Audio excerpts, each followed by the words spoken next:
One of the things I discovered during the referendum was that, of course, there was a lot of dissatisfaction in the islands and in the Highlands about the fact that they felt almost as remote from Edinburgh and Glasgow as they feel from London. Yeah. And so I do think that there is a tremendous need to regionalise Scotland and to recognise it and represent it. So regionalise, how would you see that? I think you have to devolve. I mean, we all talk about devolution, but it doesn't stop, at Holyrood. Right. Devolution is really about giving power back to the people. It isn't giving power back to some Scottish people who happen to turn up in the Scottish Parliament, through elections certainly, but it's a different sort of an organism from one that is rooted here and can possibly advise Holyrood a lot. Yeah. But, there should be some sort of regional representation here.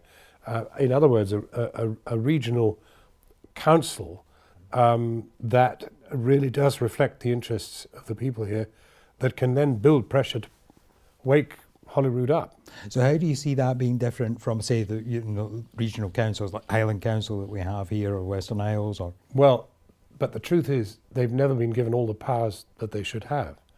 They should have a lot of the powers that the Scottish Parliament has been asking for from Westminster. They should have much more influence over education, over health, and all the concomitants of developing a region. And as for industrial strategy, that is the strongest thing of all that this area wants. So I don't know that the old councils, which in the end, far be it for me to talk about talking shops, but I don't know how much they actually do. Did they get the funding from the European Union? I don't know. A lot came up here. Or was that Westminster, take pity on our Scotland? Right. Well, I don't know. Yeah. There's obviously the city bid for Inverness, which will make a difference, I think. But I think there's also that element that the Scottish Parliament does, to a large extent, dictate what the local authorities have to say. The Scottish Parliament rightly has representatives in Brussels and an office there.